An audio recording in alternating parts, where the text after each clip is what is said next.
this is Tom with the Tractor Rescue Ranch. I am kind of running short on footage to get going in some of these videos, and today I am headed in to do some mechanic work for some other people. I've got a few clients that's got mostly people that run old equipment. I don't mess around at all with the new farming equipment, but mostly people with the old equipment that I do some work for, and I usually don't film it because if they're paying me by the hour, I don't want to mess around with the camera and waste time with that. But so I thought this morning I might just take you along real briefly, and I've got a few different projects to do today. I thought I'd show you what was going on and just give you a compilation of what I'm going to be doing today. So come along for the ride, and I hope you enjoy it.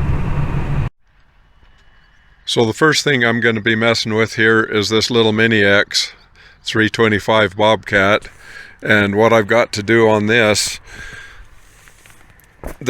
lift cylinder on the push blade here is leaking, and so it needs to be rebuilt. And so I am going to pull this off, and I'll just take it home and get it rebuilt once the cylinder's pulled off. It's a pretty easy deal here. Just got to knock that pin out and this pin out, and then the two hydraulic hoses, and it should come right off. The way it looks to me here, yeah, that pin's not tight, so it won't be too hard to get off. So on that Mini X, I got the information I needed for a rebuild kit for that cylinder. I cleaned it up and looked at it, and that is exactly what it needs, is to be rebuilt. So I'm not going to mess with it until I get the rebuild kit in, and then I'll pull it apart and do it. But this is my next project here this morning, and I think this is a Ford 3000 if I'm not mistaken. And I have done a bunch of work to this tractor. I've got old videos. I had to rebuild that power steering column, and I've got some old videos of that. That was a pretty big project to do that. But the problem he's having now, you can see the guy that owns this tried to take care of it. This fitting right here, this is the power steering pump. This fitting right here is leaking, and there is an O-ring behind that, and you can't unscrew this part to get a new O-ring on it without pulling the pump off. So that's kind of a bummer. That's a lot of work just to replace one fitting. So that's what I got to do to this, is I'll get it pulled apart and stick a new O-ring on there, and hopefully we can make that thing quit leaking. Okay, this is really interesting. I thought it was that O-ring, and that's what the guy that owns this tractor thought. And I put things back together, and that's not where it's leaking from. It's leaking from this pipe, and I've got my finger over the hole, and it's coming out of the top of this flare on this pipe. So I'm not sure if I can, I've got a flaring tool. I'm not sure whether it'll work on this steel pipe or not, but you can see I've got the hole plugged there tight with my finger, and it's still leaking, and I can see that it's coming from right here on the top of that flare. Just thought that was something interesting. You might be helpful to someone. So I'll show you my plan here. I'm going to cut that old flange off the old flare off with this. I need to preserve as much length of that pipe as I can, so I'm going to cut it off with this. And then I've got this flaring tool here. I don't want to use this to cut it off because it's going to be too far. It's going to take up too much of that pipe. So, and the pipe will end up short. So I'm going to try it this way. And I'll bring you back here after I'm done and see if it works. So there's the new flare on the old part. Hopefully it won't leak.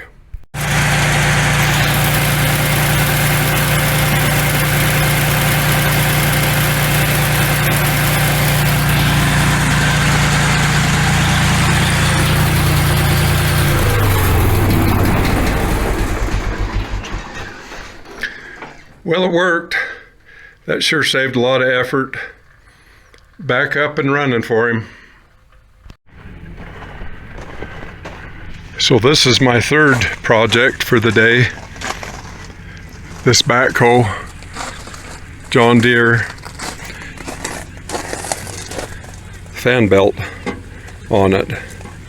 So I'm going to try to fish the fan belt, the new fan belt, around past that fan and that shroud, but I'll probably end up taking this cover off. Okay, that went pretty easy. You can see this guard down here where my hand is open way on the bottom, so I just stuck that fan belt over one of the fins and then turned it past all of the fins, and then once you get all the fins turned past, it pulls the, if you can see down in there, it pulls the belt on the correct side. So now all I got to do is work it up through here onto the pulley. Okay, here's the next project I've got to get done. This is a Polaris Ranger XP 1000, and well, first of all, that John Deere backhoe that I put the fan belt on, I got it on. Took me a little bit to figure out how the belt goes through all the pulleys because the old one had come apart and wasn't on it anymore. But I got it figured out and got it on, and then it started raining right as I was cleaning up tools, so I didn't get a closing on it, but it's all up and running. So this is my next project. They poked a hole in this radiator, so I've got a new radiator ordered, and I'm going to get it replaced here, and I'll show you anything interesting as long as I'm going.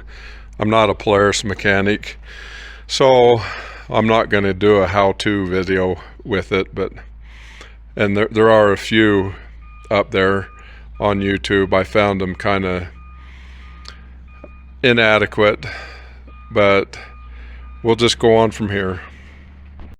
So on this particular Polaris, here's the lower radiator hose and the fan shroud, and there's a bolt here and up there. The video I watched didn't have this. This Polaris has a air conditioner in it, and the video I watched didn't have one, and this core for the air conditioner is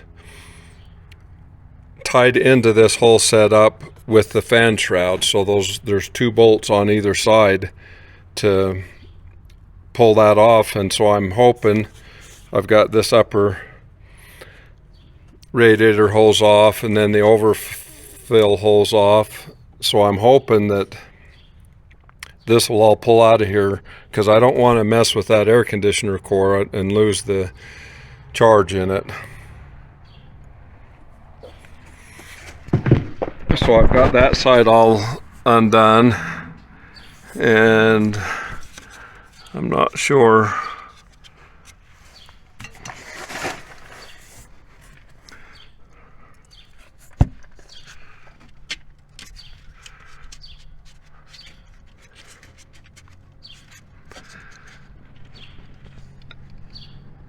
This side looks like it might just be snapped on there. I don't see bolts like the other side had.